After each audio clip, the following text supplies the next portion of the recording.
Dans ce chapitre, on va voir la croissance et l'effet des hormones sur cette croissance.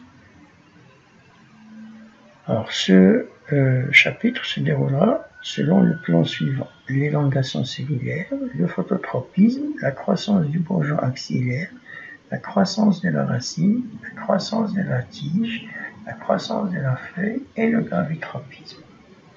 Alors, dans le cas de l'élongation cellulaire, l'élongation cellulaire, qui est l'équivalent de l'allongement d'un organe, qui peut être la tige, la racine, tout autre organe qui s'allonge, il est mesuré par un appareil qui s'appelle un arc oxanométrique.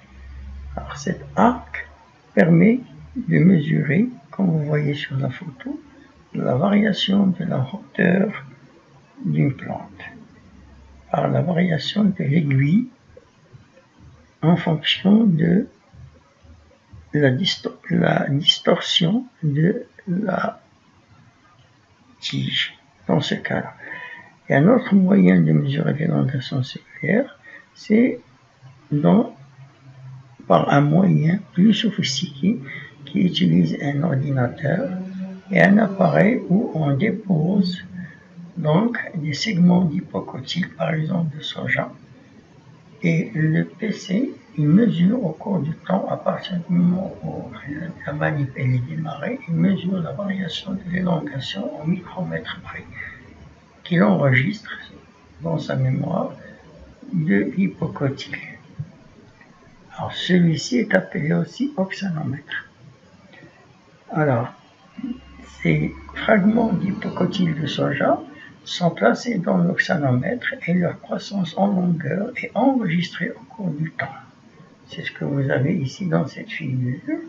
Vous avez l'élongation en micromètre et sa variation en fonction du temps.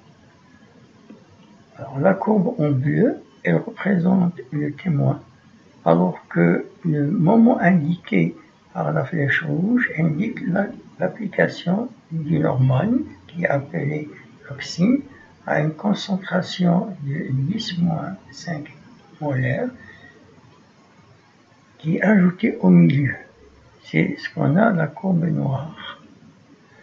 Alors on observe à partir d'un temps de latence de 15 à 20 minutes, du moment de l'application de l'AIA, on note une augmentation de la vitesse de croissance de l'élongation des segments de l'hypocotyle de soja.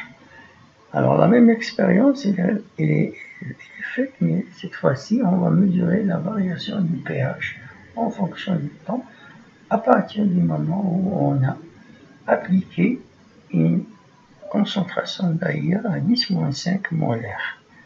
Alors on observe de même, après un temps de latence variable de 8 à 10 minutes, on observe une diminution du pH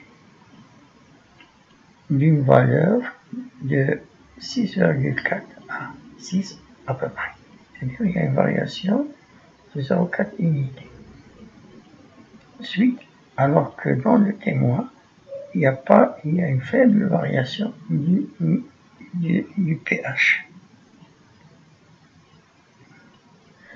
Alors, dans une autre expérience, qui mesure toujours l'élongation en micromètres en fonction du temps, avec l'appareil oxanomètre qu'on a vu au départ, qui utilise un PC, on a mis nos fragments ou nos segments d'hypocotyle dans un milieu tamponné à pH 6,4, puis au moment indiqué par la flèche rouge, on a changé le milieu par un tampon acide à pH 4,6.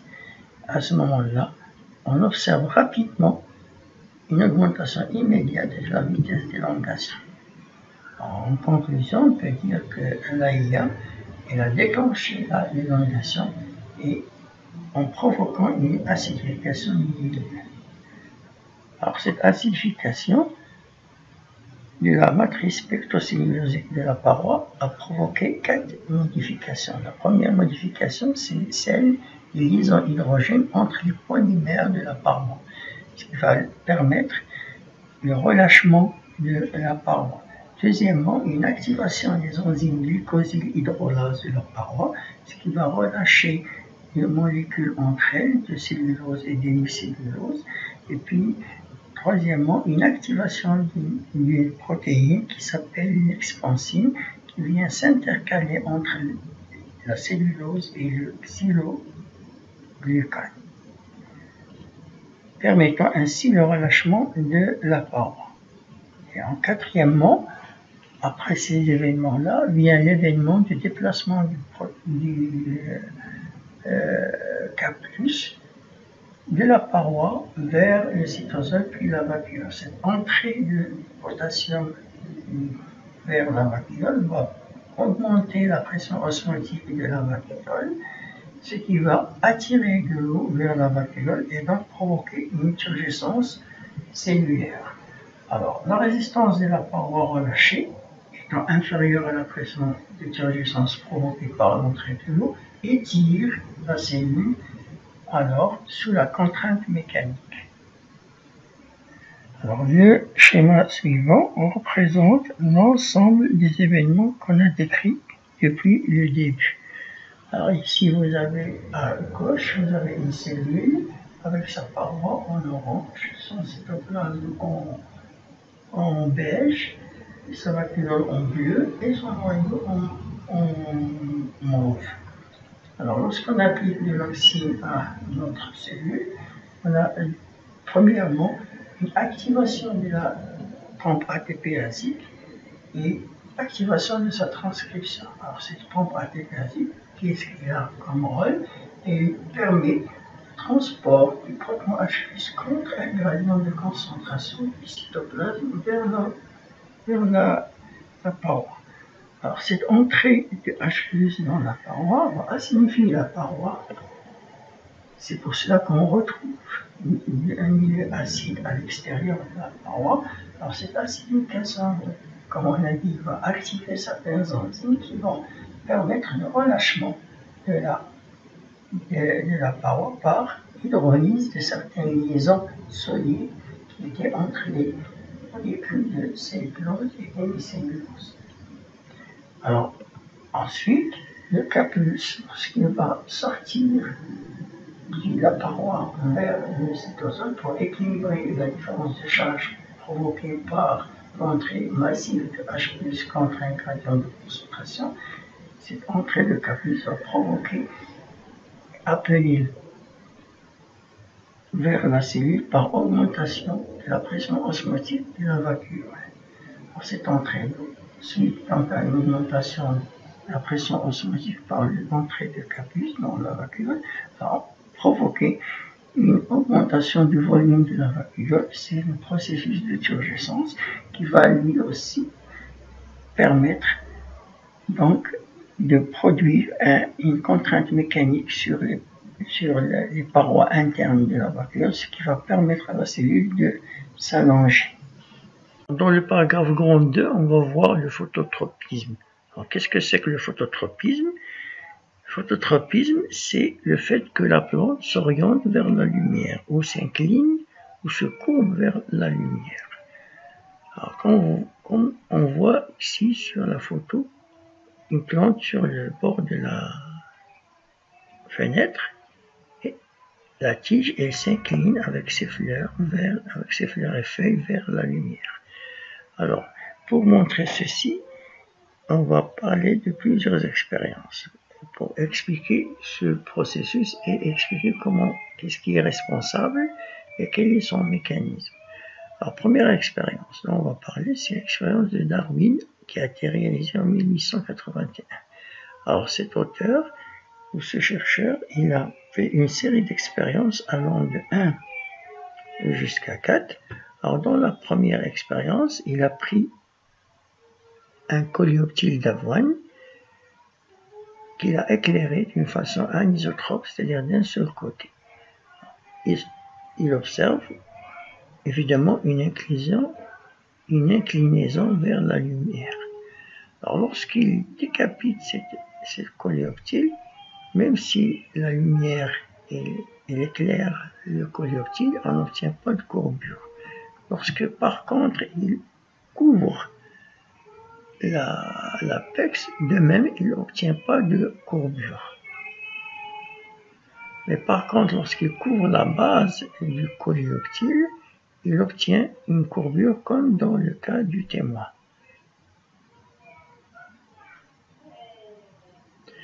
Alors, lors d'un éclairement par une lumière anisotrope d'un coléoptile décapité, le même auteur, qu'est-ce qu'il a fait? Il a inséré un bloc de gélose entre l'apex et la tige décapitée. Qu'est-ce qu'il a obtenu? Il a obtenu une courbure vers la lumière. Par contre, lorsqu'il insère une plaque de mica, il n'obtient pas de courbure vers la lumière. C'est le cas numéro 2. Alors, plusieurs années plus tard, un autre chercheur est venu, il a repris les études de Darwin. En 1925, c'est Ewens, il a essayé d'expliquer ceci. Alors, il a pris toujours des coléoptiles d'avoine qu'il a mis à la lumière, il a décapité, il a pris l'apex, il a déposé sur un bloc de gélose, puis il a laissé un bout de temps jusqu'à ce que ce qui se trouvait dans l'apex a diffusé dans la gare. Puis après, il a pris ce bloc de gélose, il l'a déposé sur l'un des deux côtés d'un coléoptile décapité. Alors, lorsqu'on place donc le bloc de gélose à la base de l'apex à la lumière, une substance diffuse dans le bloc. Alors, si le bloc d'agar contenant l'hormone est déposé sur l'un des deux côtés du coléoptile décapité, il provoque son inclinaison à l'obscurité. Ce qui voudrait dire que cette réponse phototropique nécessite une substance en plus de la lumière. Alors, cette fameuse inclinaison, Wentz s'est posé la question pour savoir son origine. Est-ce qu'elle est due à une destruction de la substance hormonale du côté éclairé ou bien à une redistribution de la substance hormonale par la lumière anisotrope? Alors, pour tester ces deux possibilités, l'auteur a fait deux types d'expériences. La première expérience, c'est pour tester l'hypothèse de destruction. Alors, dans cette expérience, il a placé un bloc de gélose à la base de l'apex de deux coléoptiles à l'obscurité et à la lumière. La substance, dans les deux cas, a diffusé dans le bloc de gélose. Ensuite, il a pris le bloc, il l'a placé sur le côté de deux tiges décapitées. Alors, celui-là sur celui-là et celui-là sur celui-là.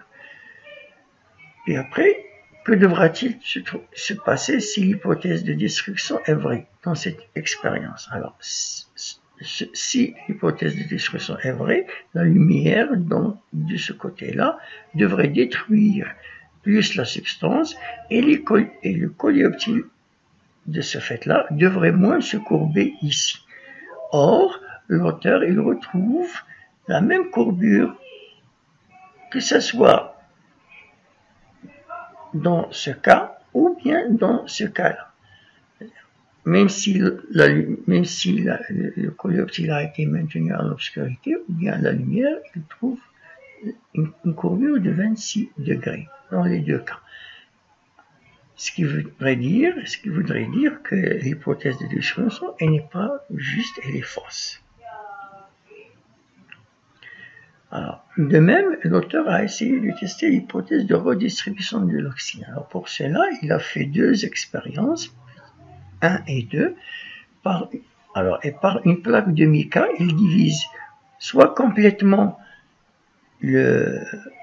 l'apex des deux côtés, soit il le divise partiellement et laisse possibilité de communication de cette partie avec cette partie. Puis ensuite, il laisse un bout de temps, puis il prend ces blocs de gélose qui sont coupés en deux et qui sont donc en nombre de 4, et il les place sur des tiges ou des coléoptiles décapités. Puis après, il observe que se passera-t-il dans ce cas-là et quelle coléoptile va se courber le plus par rapport aux autres.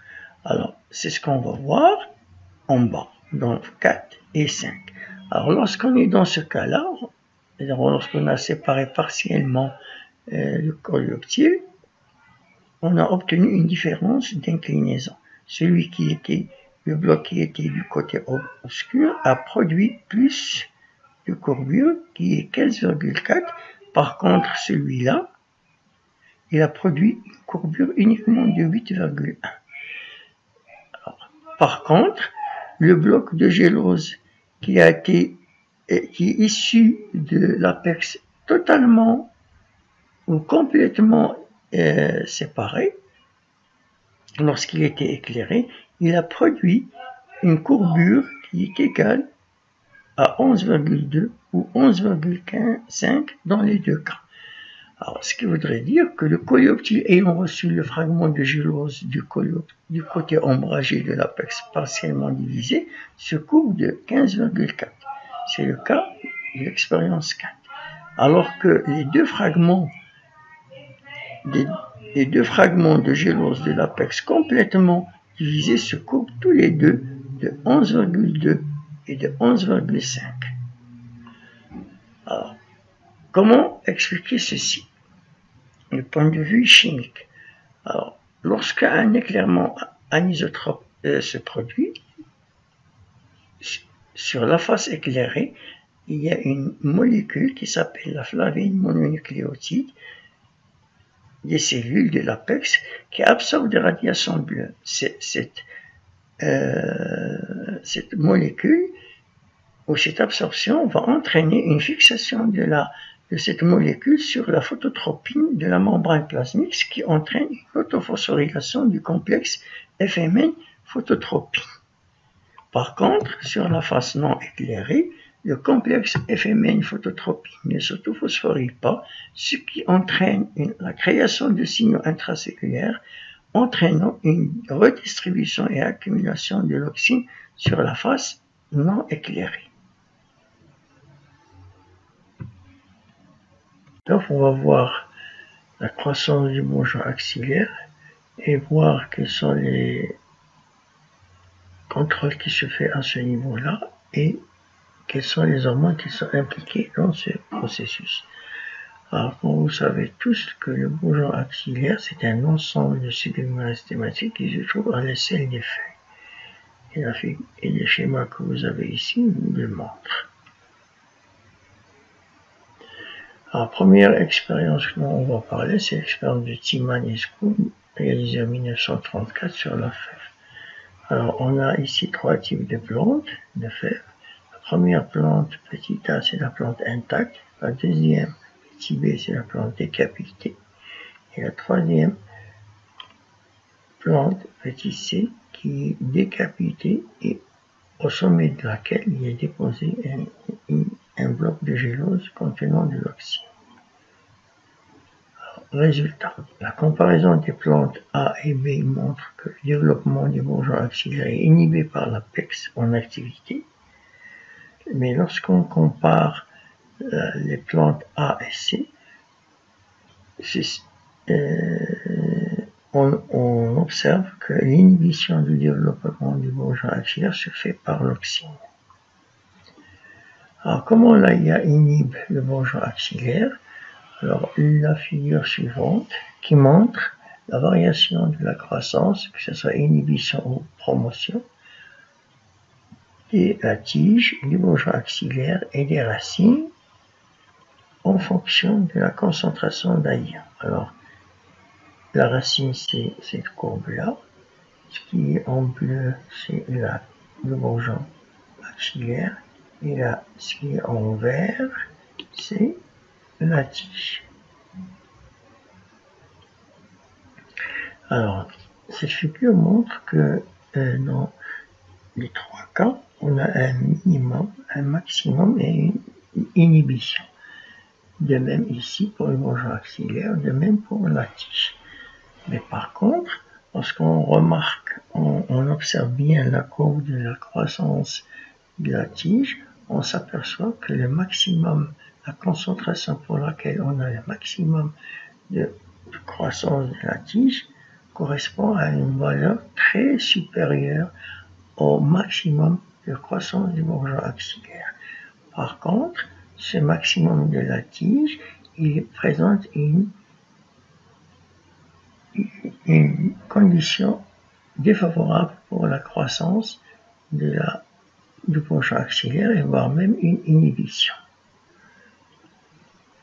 C'est pour cela qu'on peut dire que la concentration d'AIR optimale nécessaire à l'allongement de la tige est supérieure à la concentration nécessaire à la croissance du bourgeon axillaire, et donc l'allongement de la tige inhibe la croissance du bourgeon axillaire. Alors, troisième manipulation, c'est la même que celle qu'on a vue de Timaniscoop, sauf que ici on va manipuler, on va décapiter une plante, et puis on va la laisser pousser pour voir comment se comportent ces bourgeons axillaires, celui qui est au sommet et celui qui est à la base, lorsqu'ils sont laissés tout seuls ou bien lorsqu'ils sont aidés par une substance hormonale qu'on appelle la kinétine, qui est une cytokinine. Alors, dans ce cas B, on observe que lorsqu'on injecte de la chitine à la base du premier bourgeon apical depuis le sommet, on s'aperçoit que ce bourgeon se développe beaucoup plus que celui du témoin. Par contre, celui qui est en bas, il se développe moins que celui-là. Par contre, on sait, lorsqu'on applique de la cytokinine à la base du second bourgeon axillaire, depuis le sommet, on s'aperçoit qu'il se développe autant que celui qui est en premier depuis le sommet. Ce qui voudrait dire que cette injection, elle a aidé beaucoup le bourgeon axillaire à se développer ici et là. Mais par contre, elle a inhibé elle a produit un effet inhibiteur sur celui-là, celui qui est à la base. Alors, donc la plante A est décapitée et laissée continuer sa croissance, la plante B est décapitée puis on injecte de la kinétine à la base du premier bourgeon axillaire à partir du sommet, on la laisse continuer sa croissance. Et puis C, c'est quoi? C'est la plante, elle est décapitée, puis on injecte de la kinétine à la base du deuxième bourgeon axillaire à partir du sommet et on la laisse continuer sa croissance. Alors, résultat, la comparaison des plantes grand A et grand B montre que le développement du premier bourgeon axillaire est stimulé par la kinétine au dépend du deuxième bourgeon axillaire. Par contre, la comparaison des plantes A, B et C montre que le développement du bourgeon axillaire dépend essentiellement de la kinétine. Et le rapport dans kinétine-auxine va jouer sur le développement et régule la croissance du bourgeon axillaire. Alors, ensuite, on passe à la quatrième expérience qui va nous permettre de mettre en évidence la théorie hormonale, c'est-à-dire qui va confirmer le rôle des cytokinines. Alors, dans cette théorie, elle est expérimentée par des boutures ayant un pôle basal vers la racine et un pôle apical qui était initialement, lorsque la bouture se trouvait sur la plante, était du côté de l'apex, avec un petit bourgeon axillaire. Et puis, on a ici le milieu de base, où bien on donne l'hormone, ou bien on ne donne pas l'hormone. Et ici, on a le delta L, c'est-à-dire la variation de l'allongement de ce bourgeon, qui n'est que la longueur du bourgeon traité moins la longueur du bourgeon témoin sur la longueur du bourgeon témoin. Alors, si on rapporte cette variation de l'allongement dans différents traitements, 1, 2 ou 3, on s'aperçoit qu'on obtient une variation de cet allongement. Alors, de la façon suivante, lorsque on donne du milieu de base au pôle B et on donne au pôle A de l'AIA, on obtient un rétrécissement du bourgeon axillaire et une inhibition. Par contre, lorsqu'on donne de la cytokinine au pôle B et on donne du milieu de base au pôle A, on s'aperçoit une forte amélioration de l'allongement du bourgeon axillaire. Puis finalement, lorsqu'on donne de la cytokinine toujours au pôle B, mais au lieu de donner le milieu de base au pôle A, on donne l'AIA au pôle A, on s'aperçoit qu'on a une diminution par rapport au traitement 2 de 52 qui chute jusqu'à 28. Ce qui voudrait dire, ce qui confirme l'effet inhibiteur de l'AIA et stimulateur de la cytokinine sur le développement du bourgeon axillaire. Alors en conclusion, on peut tirer les points et retenir les points suivants. L'auxine synthétisée par le méristème apical inhibe le développement du bourgeon axillaire. Les cytokinines synthétisées par le méristème racinaire stimulent le développement du bourgeon axillaire. La balance auxine-cytokinine joue un rôle important dans le phénomène de la dominance apicale. Les autres hormones, comme l'acide gibberellique, stimulent le développement du bourgeon axillaire en synergie avec les cytokinines, alors que l'auxine pourrait agir en induisant localement la biosynthèse d'éthylène d'une hormone de stress qui inhibe la croissance. Alors, dans une autre expérience de la dominance apicale, on va voir la théorie, une autre théorie autre que la théorie hormonale, une autre théorie qui explique ce contrôle. C'est ce qu'on appelle la théorie nutritionnelle. Alors, c'est-à-dire qu'une forte alimentation en sels, minéraux et lumière, elle peut réduire la dominance apicale parce qu'elle limite et minimise la contrainte et la dominance. Expérience. Pour cela, on a pris une plante ou des plantes auxquelles on a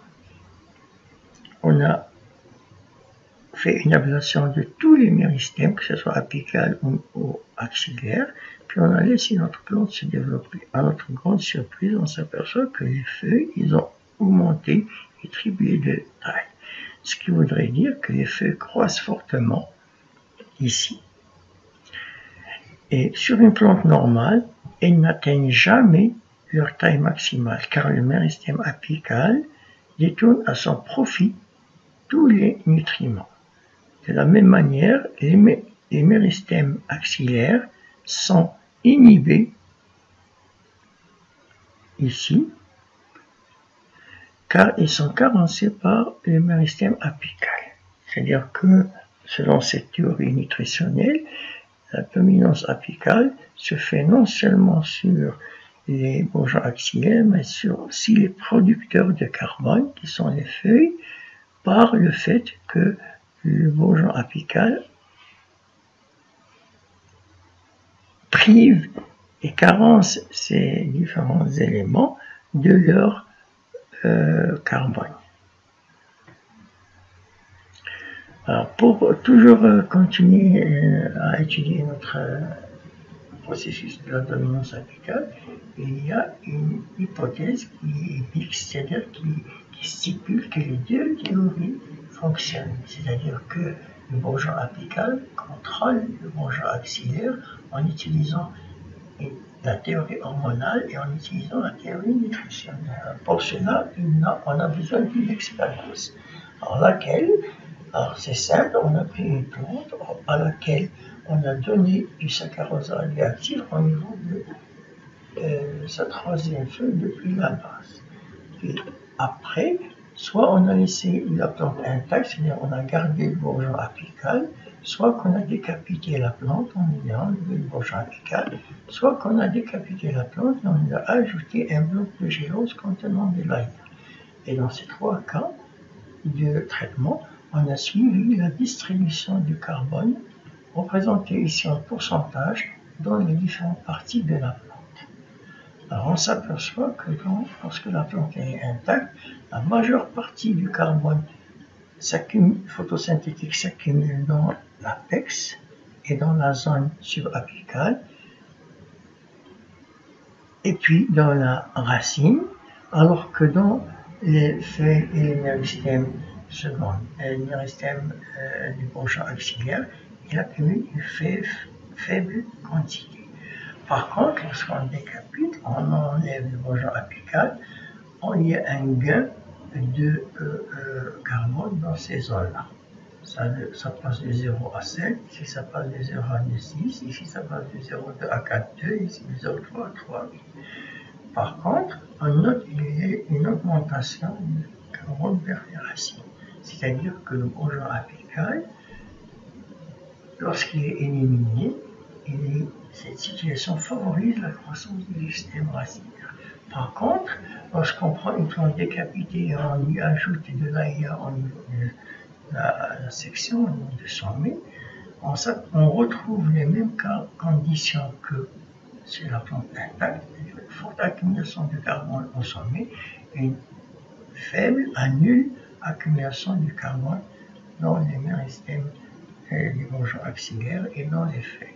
Par contre, on retrouve la même proportion dans le système racinaire que celle qu'on a trouvée chez les plantes intactes.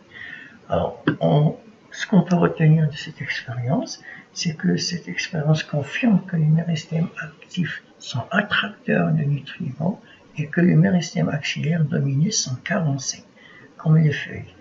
La présence d'auxine à l'extrémité de la tige crée un centre d'attraction des nutriments, en partie expliqué par le fait que l'auxine stimule la vascularisation des tissus.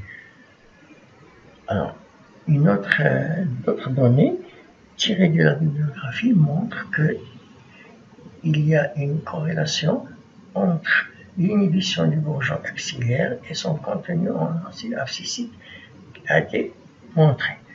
Comment?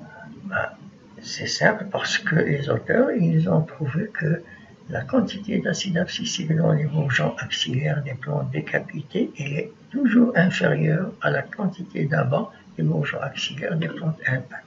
C'est-à-dire, lorsque la plante est intacte, l'abat existe en grande quantité dans les bourgeons axillaires. Alors que lorsque les plantes sont décapitées, la quantité d'abat diminue dans les bourgeons axillaires. De même, l'abat du bourgeon axillaire est sous contrôle de l'AIA du bourgeon apical, c'est-à-dire que le bourgeon apical, par la synthèse de l'AIA et le fait qu'il y ait un site d'attraction des nutriments et de synthèse de l'AIA qui est en activité, contrôle la quantité d'acide abscisique dans le bourgeon axillaire.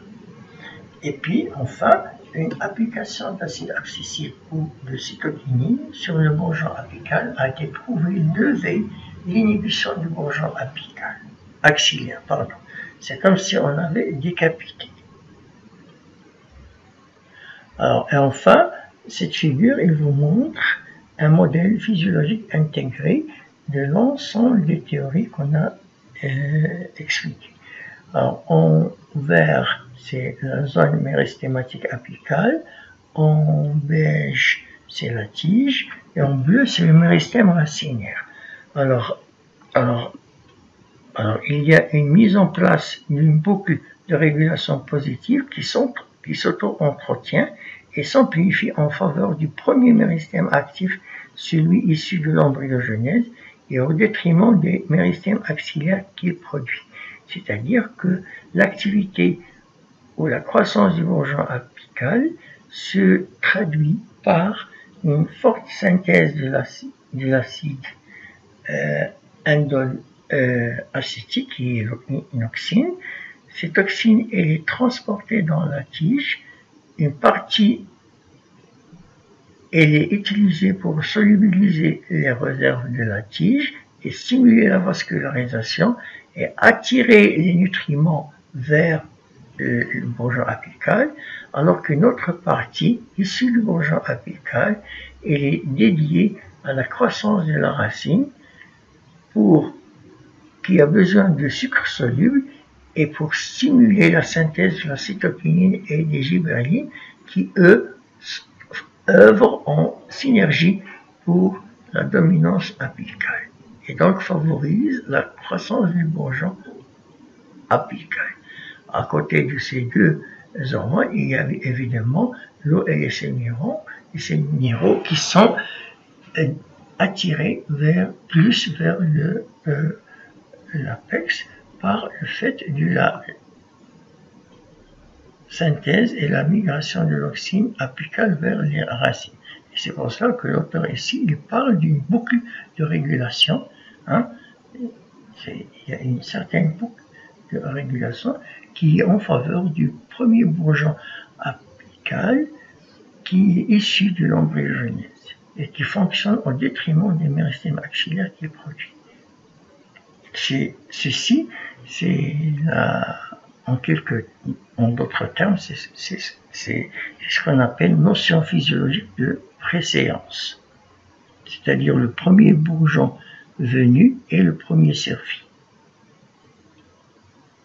ou est le mieux servi. Dans ce paragraphe 4, qui traite la croissance de la racine, on va voir la contribution de certains hormones dans l'élongation et la ramification des racines. Alors, l'AIA aérienne a été trouvée activer l'élongation des racines à très faible concentration, c'est-à-dire à des concentrations sensiblement inférieures ou égales à 10-8 molaires.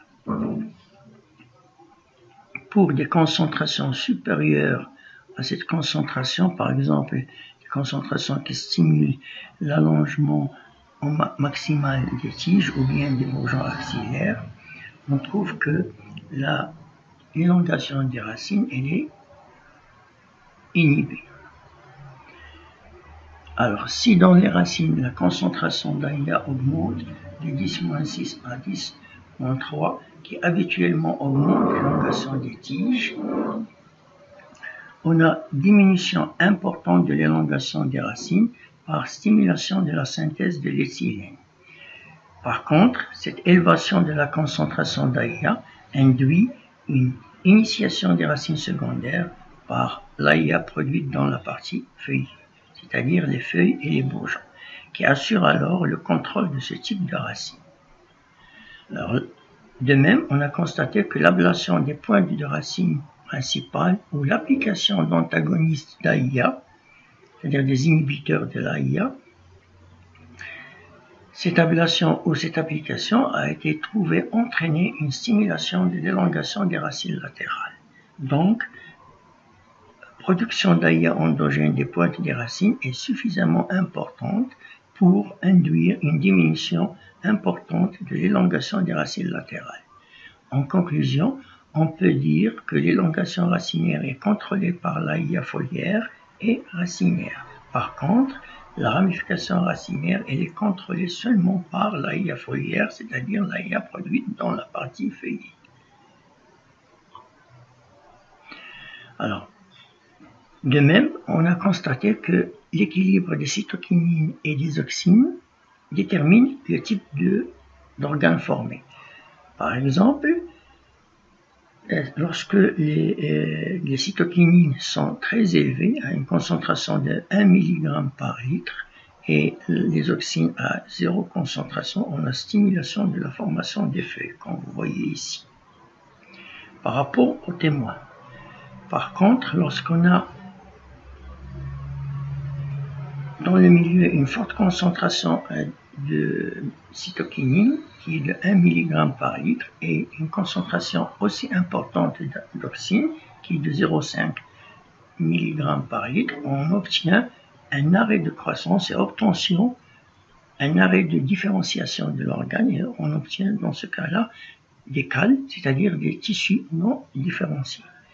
Par contre, lorsque on ne donne pas de cytokinine et lorsque il y a de l'auxine dans le milieu à très faible dose, cet équilibre induit une formation des racines par rapport aux témoins. Alors, de cette expérience, on peut déduire que l'équilibre entre les hormones détermine le type d'organe et régit le contrôle et la croissance de la plante. Alors ici, on a vu uniquement les deux hormones les plus connues qui sont la cytokinine et les auxines. Mais il y a peut-être d'autres hormones qui peuvent interagir dans la formation des organes. Alors dans ce paragraphe 5 qui traite la croissance de la tige, on rappelle, en botanique, on sait qu'un phytomère, c'est une unité fonctionnelle constitutive d'une plante. C'est-à-dire la croissance de la plante, elle est déterminée par la répétition de ce phytomère et l'empilement et son empilement. Alors, qu'est-ce que c'est que les phytomères? Alors, les phytomères, ils sont produits continuellement dans toute la durée végétative de la plante. Il est constitué typiquement d'un nœud à partir duquel se développe une feuille, puis un entre-nœud, c'est-à-dire un segment de tige compris entre deux nœuds successifs et d'un bourgeon axillaire qui est situé à la base de la feuille. Voilà qu'est-ce que ça veut dire un phytomère. Alors l'allongement de ce phytomère dans la plante, il est assuré par une croissance subapicale dans la zone qui se trouve juste au-dessous de l'apex. Et cette croissance subapicale, elle est réalisée par le fait que il y a de l'auxine qui est synthétisée dans le bourgeon apical, c'est-à-dire il y a une activité auxinique très élevée et ces tissus sont très sensibles à l'auxine. C'est pour cela que l'allongement de l'entre-nœud, il se fait uniquement dans cette zone. Par contre, dans les autres zones qui sont insensibles à l'AIA, les portions internes, qui sont les portions internodales, sont soumises à l'action des gibberellines, GA, qui active la multiplication cellulaire et stimule l'élongation cellulaire. Alors l'activité de l'AIA et gibberellines, donc, ils sont complétés par celles d'autres types d'hormones, comme le jasmonate qui stimule l'élongation cellulaire, ou les brassinostéroïdes qui activent la multiplication et l'élongation cellulaire. Par contre, là-bas, elle opère comme antagoniste des gibberellines car il a été trouvé ralentir l'allongement des entre-nœuds. Alors, dans ce petit 2 qui traite la formation de nouvelles unités végétatives, alors une nouvelle unité végétative, elle est issue de la néoformation de nouveau d'un autre bourgeon qui n'existe pas dans la tige. Cette néoformation elle est stimulée par les cytokinines en présence d'une faible concentration d'AIA. La gibberelline lève donc la dormance des bourgeons axillaires et lorsque les bourgeons axillaires, leur dormance est levée, c'est-à-dire on peut avoir une croissance de nouvelles unités végétatives. Alors là-bas, l'AIA avec un effet antagoniste des cytokinines maintient les bourgeons en dormance. La tige, pour croître en épaisseur, elle a besoin de synergie entre cytokinine et AIA qui active les divisions cellulaires du cambium dont les dérivés xylémiens, c'est-à-dire les cellules contenant le xylème, se différencient sous l'influence de l'auxine seule. Alors, dans ce paragraphe 6 qui traite la croissance de la feuille, on va voir que les feuilles qui sont mises en place au niveau des apex collinaires, c'est-à-dire les apex qui se trouvent dans la pointe de la tige principale ou bien dans la pointe des rameaux, ces feuilles croissent sous l'effet combiné de plusieurs phytohormones, à savoir les brassinostéroïdes, tous comme l'auxine, qui stimulent la prolifération et l'élongation des cellules lors de l'organogenèse foliaire. L'action de l'auxine elle est différente, elle a été trouvée différente selon les espèces. Chez les dicotylédones, elle stimule l'élongation des pétioles et ralentit la croissance du limbe. Chez les monocotylédones, elle a été trouvée stimuler l'élongation de la surface du limbe. Cette action auxinique elle est renforcée par les gibberellines en synergie avec les cytokinines. Alors, après la phase fonctionnelle de la feuille, la cytokinine intervient en retardant la chlorose, alors que l'AIA ralentit le vieillissement foliaire et inhibe ainsi la chute foliaire. Dans ce paragraphe numéro 7 sur le gravitropisme, qui est l'orientation de la racine vers le centre de gravité de la Terre. On va étudier le comportement de la racine du point de vue forme, longueur, ondulation et inclinaison des racines. Et on va voir dans ces différents paramètres comment certaines hormones interviennent dans la régulation de ce processus qui est donc le gravitropisme. Alors la photo que vous avez ici représente des boutures tenues dans une ambiance humide et montre une croissance des racines vers le bas, c'est-à-dire un gravitropisme positif et une croissance des bourgeons présentant des feuilles avec des rameaux vers le haut, qui est donc un gravitropisme négatif. Alors dans ces photos, sont tirées d'une expérience d'un auteur qui a fait un suivi de la croissance en longueur et en inclinaison sur Terre ou sur la Lune. Alors, il a utilisé donc deux variétés d'Arabidopsis, une sauvage et une mutante. Puis il a cultivé ces plantes donc en milieu hydroponique pour pouvoir observer le comportement des racines en lumière directionnelle. Donc il s'aperçoit après un certain moment de croissance qu'en absence de gravité, c'est-à-dire ici, mais en présence de lumière directionnelle, les racines ont grandi dans la direction opposée à la lumière, comme elles le font sur la Terre, comme ici. Ils s'orientent dans ce sens-là et dans ce sens-là. Alors, et toujours, ils s'orientent vers le bas ainsi que vers et fuient la lumière. Néanmoins, l'angle d'inclinaison des plantes dans l'espace n'est pas le même que celui sur la Terre. Alors, l'angle d'inclinaison ici est plus important que sur la Terre. Alors, les plantes sauvages, WS, réagissent plus que les mutants collent. Bon, c'est ce qu'on voit ici. Si c'est les plantes sauvages, ils réagissent plus que les plantes mutantes. Alors, cet auteur, il a vu aussi, il a mesuré la longueur de ces racines avec la longueur de l'hypocotyle sur Terre et sur la Lune. Alors, ce qui est en vert, c'est la Terre, le résultat de la Terre, et ce qui est en bleu, c'est le résultat de la Lune. Alors, cet auteur s'aperçoit que sur Terre, la longueur des racines elle est beaucoup plus importante que celle sur la Lune. Par contre, pour l'hypocotyle, elle est légèrement similaire. Alors, la longueur de l'hypocotyle et des racines des plantes cultivées sur la Lune est uniformément plus petite que celle des plantes terrestres des deux cultivars. En conclusion, les plantes utilisent la gravité donc comme tropisme pour s'orienter vers la surface de la Terre, mais la gravité n'est pas un paramètre essentiel pour l'orientation des racines, mais influence la longueur des racines. Alors, le mécanisme d'action de l'AIA dans le gravitropisme est le suivant, d'après les connaissances actuelles.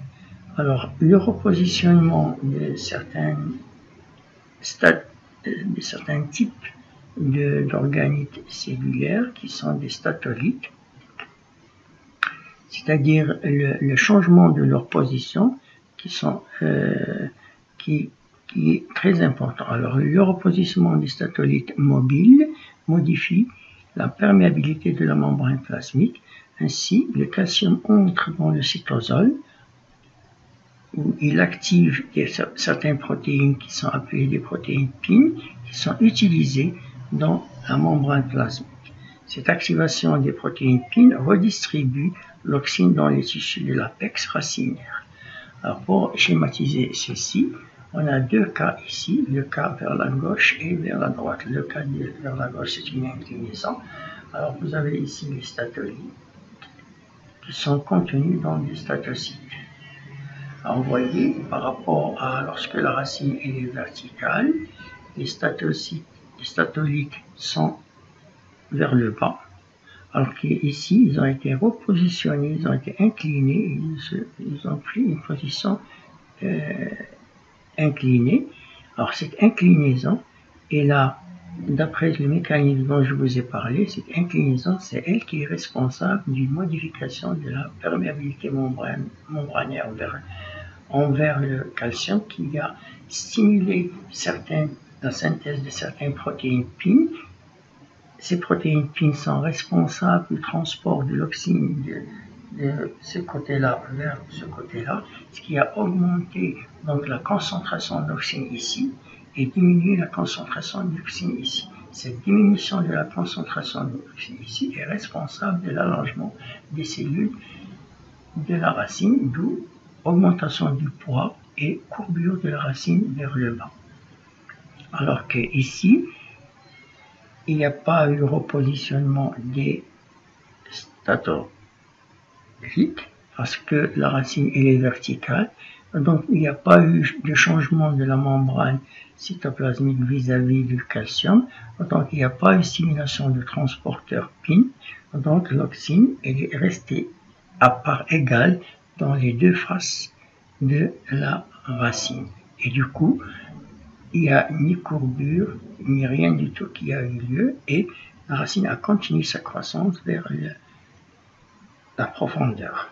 Donc là, il y a, d'après ce schéma, joue un rôle dans le gravitropisme. Alors ce schéma illustre comment l'AIA intervient dans le gravitropisme. Mais est-ce que c'est tout? Là est la bonne question. Alors, dans la bibliographie, les chercheurs ont trouvé que l'acide abscisique joue un rôle dans le gravitropisme racinaire et a mené un débat intense sur la question de savoir si l'ABA agit de la même façon que l'auxine, en traduisant le signal gravitationnel en direction radiculaire.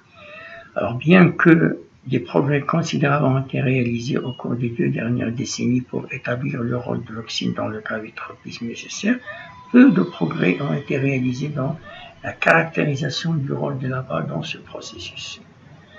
Alors, les données qui ont poussé cette étude à se faire, c'est les suivants. En fait, les racines des plantes qui ont des niveaux indétectables d'ABA et qui présentent une réponse gravitropique normale ont soulevé de sérieux doutes quant à savoir si l'ABA joue un rôle quelconque dans le gravitropisme racinaire.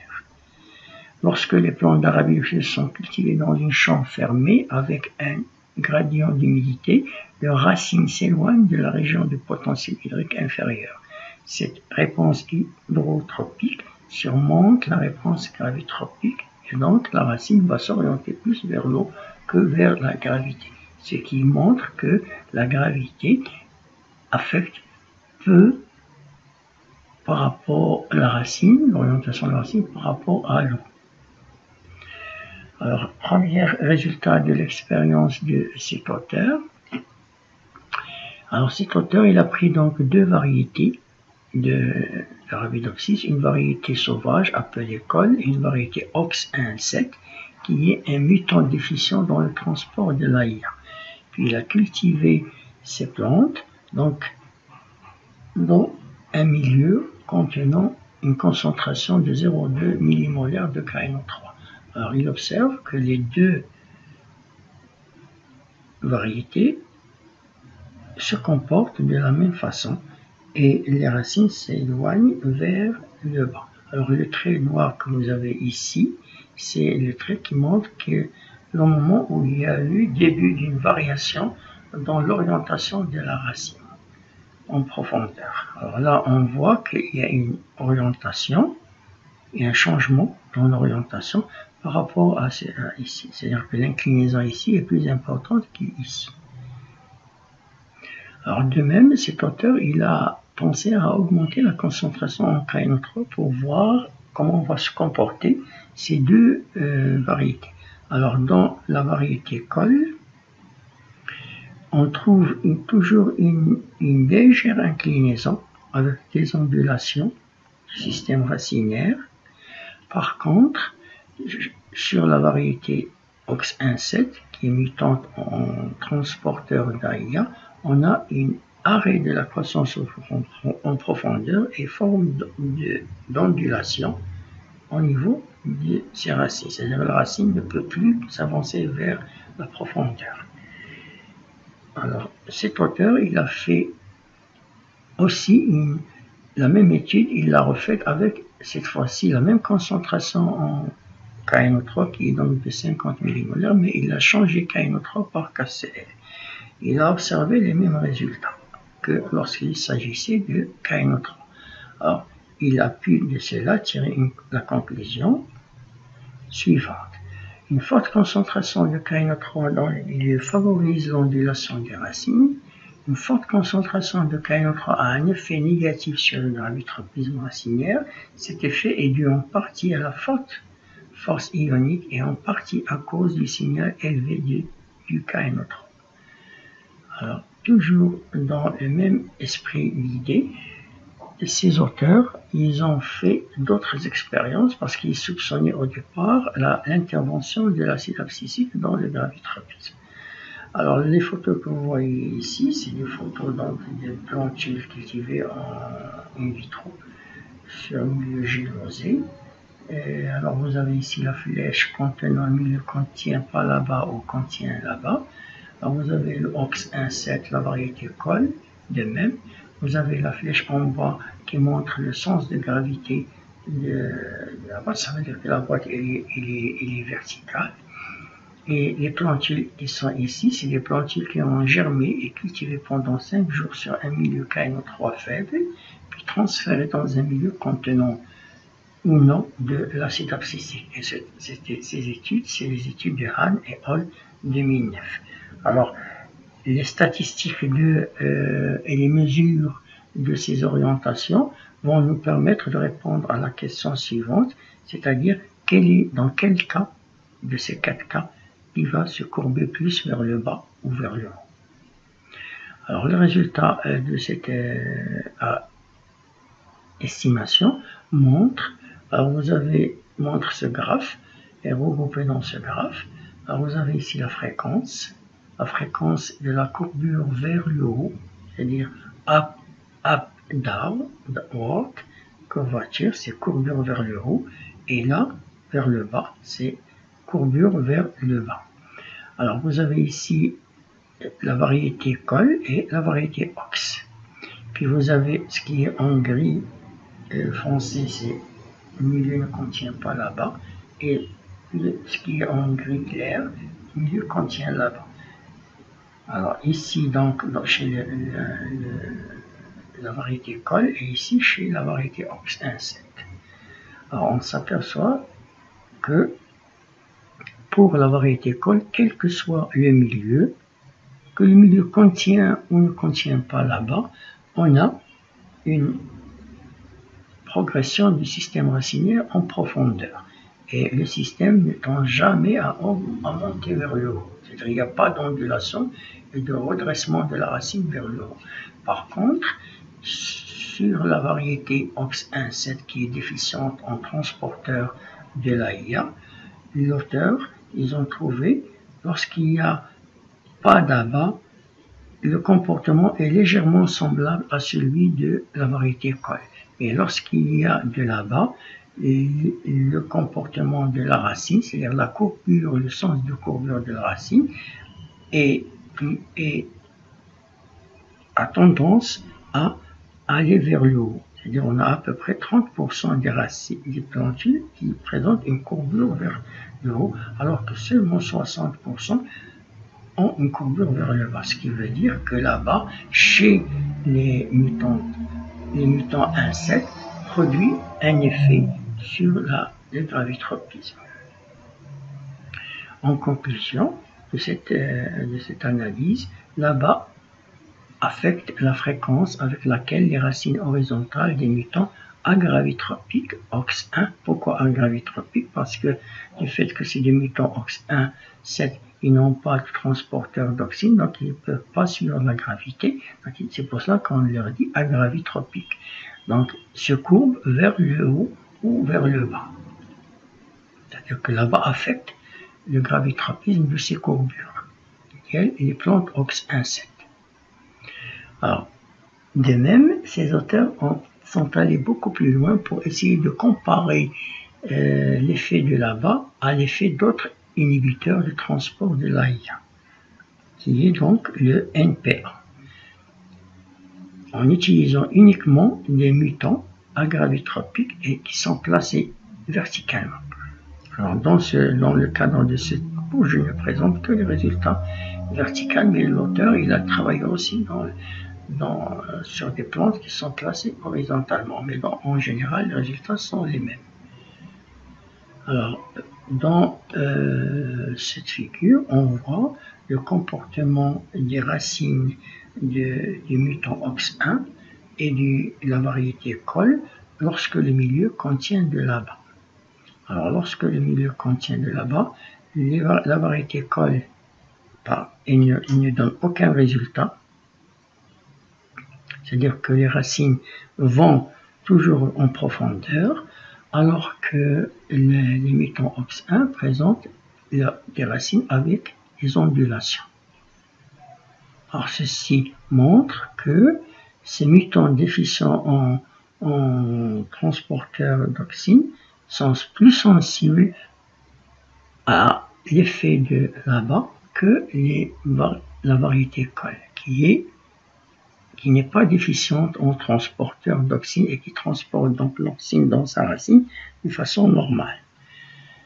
Alors, la deuxième photo montre, toujours verticalement, c'est-à-dire la gravité vers le bas, l'effet d'une concentration de 5 millimolaires de NPA sur la variété OX1,7 et la variété col.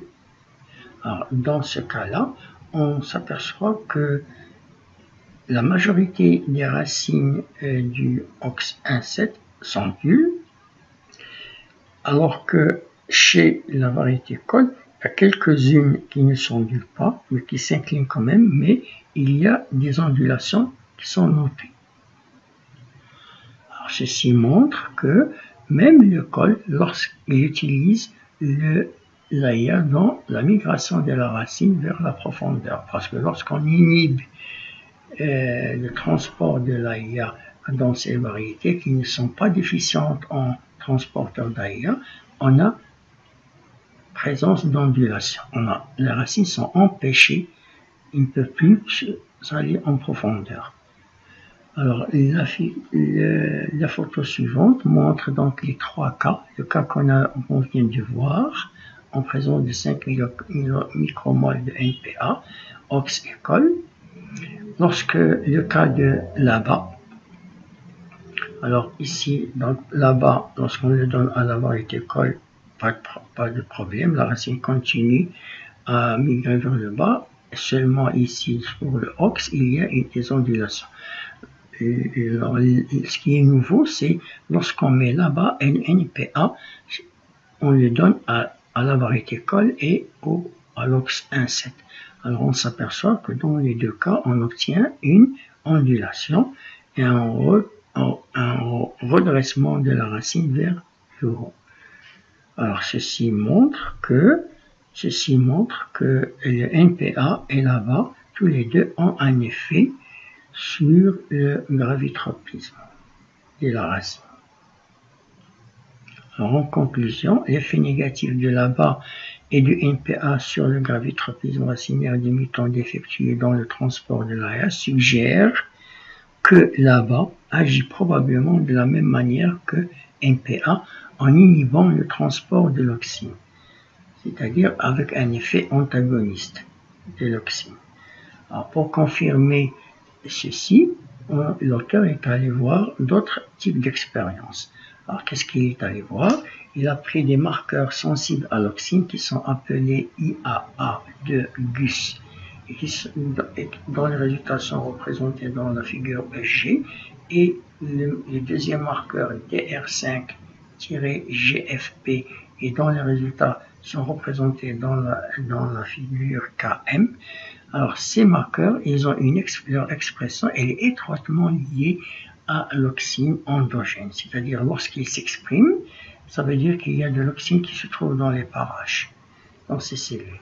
Alors ces marqueurs, ils ont été utilisés chez des plantes uniquement OX1-7, c'est-à-dire déficientes en transporteur d'auxine, pour vérifier si là-bas agit de la même manière que le NPA dans le gravitropisme.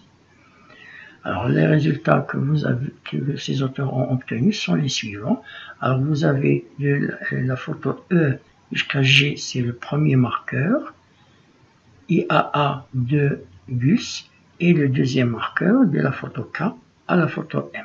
Alors ici on a le contrôle, c'est-à-dire le témoin, ici on a le traitement ABA, et ici on a le traitement NPA. Alors là, qu'est-ce qu'on remarque? On remarque que deux couleurs, une couleur rouge et une couleur verte. Alors la couleur rouge c'est le tissu, hein, et la couleur verte c'est la fluorescence du marqueur fluorescent qui est sensible à la présence de l'AIA endogène. Alors on voit que on traite nos plantes avec de l'ABA, il n'y a pas de modification majeure entre ces photos-là et ceux du contrôle, c'est-à-dire que l'accumulation n'est pas affectée par l'ABA. L'accumulation de qui? Bien sûr, l'accumulation de l'AIA.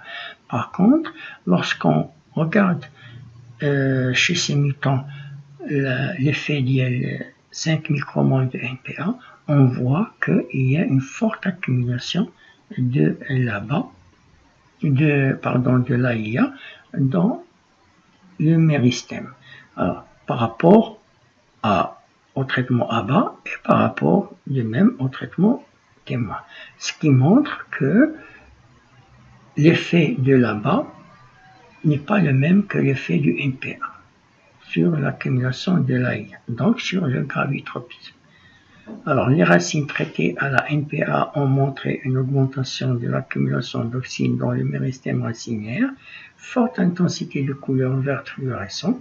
Cependant, malgré sa similitude avec le NPA, dans la promotion de la gravitropisme racinaire, l'ABA n'a pas induit l'accumulation d'auxine dans le méristème racinaire, parce qu'on a obtenu une faible intensité de couleur vert fluorescent, suggérant que l'ABA et le NPA agissent par différents mécanismes sur le gravitropisme. Alors, à noter que ici on parle de la promotion de la gravitropisme racinaire par l'ABA, c'est-à-dire que l'ABA a un effet négatif comme le NPA sur le gravitropisme, mais cet effet ne se matérialise pas de la même façon, c'est-à-dire les mécanismes sont différents. Donc en conclusion, l'ABA dans son effet sur le gravitropisme ne semble pas inhiber le transport de l'auxine, mais semble inhiber autre chose pour éviter et inhiber le gravitropisme. Alors en conclusion, l'ABA comme le nitrate joue un rôle opposé à celui de l'auxine dans le gravitropisme. L'ABA est un régulateur négatif de la réponse gravitropique des racines d'Arabidopsis, comme l'inhibiteur du transport de l'AIA.